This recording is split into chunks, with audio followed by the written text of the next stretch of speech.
बिस्मिल्लाहिर्रहमानिर्रहीम। अस्सलामु अलैकुम। कभी ये ख्याल आया है कि तारीख की वो बड़ी बड़ी सल्तनतें जो लगता था कभी ख़त्म ही नहीं होंगी, आखिर वो मिट्टी का ढेर कैसे बन गईं? आज हम इसी गुत्थी को सुलझाने की कोशिश करेंगे और इसके लिए हम सहारा लेंगे अल्लामा गुलाम अहमद परवेज़ साहब की मशहूर ज़माना किताब इस्लाम एक चैलेंज बामुकाबला मज़हब का, ख़ास तौर पर इसका 17वां बाब जिसका उन्वान है कौमों का उरूज ज़वाल। तो आइए ज़रा गहराई में उतरते हैं और मुसन्निफ़ के तज्ज़िये की रोशनी में ये समझने की कोशिश करते हैं कि आखिर वो कौन सा ऐसा आलमगीर कानून है जो कौमों की तकदीर का फ़ैसला करता है। आखिर वो क्या चीज़ है जो तय करती है कि कौन बुलंदी पर जाएगा और कौन पस्ती में गिरेगा। मुसन्निफ़ के मुताबिक कौमों के ज़वाल की हर कहानी का आगाज़ एक ही बुनियादी गलती से होता है, और वो है नाइंसाफ़ी। लेकिन यहाँ बात सिर्फ कचहरी और अदालतों की नाइंसाफ़ी की नहीं हो रही। नहीं, ये मामला उससे कहीं ज़्यादा गहरा है। असल बीमारी ये है कि जब कोई मुआशरा इंसान की अपनी ज़ात की कदर कीमत और उसके वक़ार को नज़रअंदाज करना शुरू कर दे, जब इंसानों को सिर्फ वसाइल या इस्तेमाल की चीज़ समझा जाने लगे, तो समझें कि इस्तेहसाल की बुनियाद रख दी गई है। और बस यही वो पहला कदम होता है जो किसी भी कौम को तबाही के रास्ते पर डाल देता है। और कुरान पाक इस उसूल को समझाने के लिए एक ऐसी मंजरकशी करता है जिसे सुनकर रोंगटे खड़े हो जाते हैं। सूरे अल अंबिया में अल्लाह फरमाता है कि हमने कितनी ही जालिम बस्तियों को पीस कर रख दिया और उनका चीखना चिल्लाना तब तक बंद ना हुआ जब तक हमने उन्हें कटी हुई फसल की तरह बेजान नहीं कर दिया। ज़रा तसव्वुर करें, एक हरी भरी खेती जैसी कौम अपने ही जुल्म की वजह से काट कर फेंक दी जाती है। मुसन्निफ के नज़दीक ये नाइंसाफ़ी का हतमी और लाजमी नतीजा है। अच्छा, तो सवाल ये पैदा होता है कि क्या ये तबाही बस यूं ही हो जाती है? कोई इत्तेफाक है? मुसन्निफ कहते हैं बिल्कुल नहीं, ये सब एक बहुत बड़े कायनाती निज़ाम का हिस्सा है, एक ऐसे निज़ाम का जिसकी बुनियादें अखलाकियात पर खड़ी हैं, जहां कोई भी चीज़ बेमकसद या बेमानी नहीं है।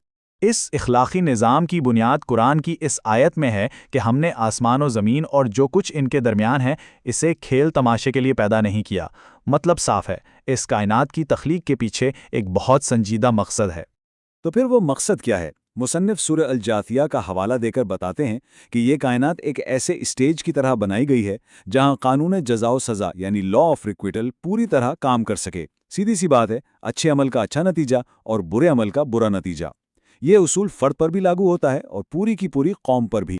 अगर इस नज़र से देखा जाए तो माशरे में जो हमें खराबियां नज़र आती हैं, जैसे मुआशी बहरान हो या सियासी अफरा तफरी, ये सब तो बीमारी की सिर्फ ऊपरी अलामतें हैं।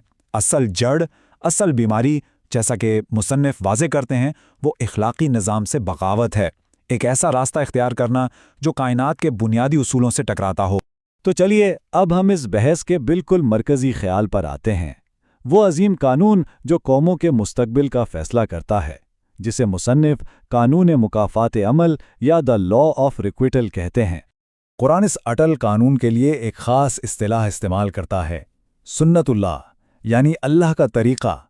ये अल्लाह का वो मुस्तकिल, यकसां और न बदलने वाला ज़ाबिता है जिसके तहत ये पूरी कायनात चल रही है, चाहे वो उसके मादी कवानीन हों या अखलाकी। इसमें किसी के लिए कोई रियायत नहीं, कोई तब्दीली नहीं। सूरह अल अहज़ाब इसी बात की गवाही देती है। यही अल्लाह का तरीका उन लोगों के मामले में भी रहा जो पहले गुजर चुके, और अल्लाह का हुक्म तो एक तयशुदा फैसले के मुताबिक होता है। मतलब ये कोई नया कानून नहीं है जो सिर्फ हमारे लिए हो। तारीख में जितनी कौमें गुजरी हैं सब इसी कानून के ताबे थीं। लेकिन ये कानून आखिर कितना पक्का है? क्या इसमें ज़रा भी लचक की गुंजाइश है? अगला हिस्सा हमें इसी सवाल का बिल्कुल साफ और वाज़े जवाब देता है। देखिए, सबसे अहम नुक्ता यह है कि अल्लाह की ये सुन्नत या अल्लाह की ये आदत कभी नहीं बदलती। जिस तरह ये माजी में काम करती आई है, बिल्कुल इसी तरह ये मुस्तकबिल में भी काम करेगी। ये कोई ऐसी चीज़ नहीं जो वक्त के साथ बदल जाए, ये एक अबदी हकीकत है। और कुरान इस बारे में कोई इबाहम नहीं छोड़ता। सूरह अहज़ाब में बिल्कुल वाज़े अल्फाज में कहा गया, और तुम अल्लाह के तरीके यानी सुन्नत में हरगिज़ कोई तब्दीली नहीं पाओगे। और फिर जैसे बात को बिल्कुल पक्का करने के लिए सूरह फातिर में तकरीबन इन्हीं अल्फाज को फिर दोहराया जाता है कि बस तुम अल्लाह के तरीके में हरगिज़ कोई तब्दीली नहीं पाओगे और ना ही तुम अल्लाह के तरीके में कोई फेर पाओगे। यानी एक ही बात को दो बार इतने जोर देकर कहना, ये किसी भी शक व शुबे की गुंजाइश को ख़त्म कर देता। تو ان تمام دلائل کا آخر نتیجہ کیا نکلتا ہے؟ نتیجہ یہ ہے کہ اس کائناتی قانون کی گرفت سے کوئی بھی اور کچھ بھی باہر نہیں نکل سکتا۔ سورہ فاطر کی یہ آیت ایک حتمی اعلان کی طرح ہے، اور اللہ ایسا نہیں کہ آسمانوں یا زمین میں کوئی چیز اسے بے بس کر سکے، بے شک وہ سب کچھ جاننے والا، ہر چیز پر قدرت رکھنے والا ہے۔ یہ آیت اس قانون کے مطلق اور ناقابل شکست ہونے پر آخری مہر لگا دیتی ہے۔ تو آج کی گفتگو کا خلاصہ یہ ہے کہ قوموں کا بننا اور بگڑنا کوئی اتفاقی عمل نہیں ہے، یہ اللہ کے ایک اٹل قانون مکافات عمل کے تحت ہوتا ہے۔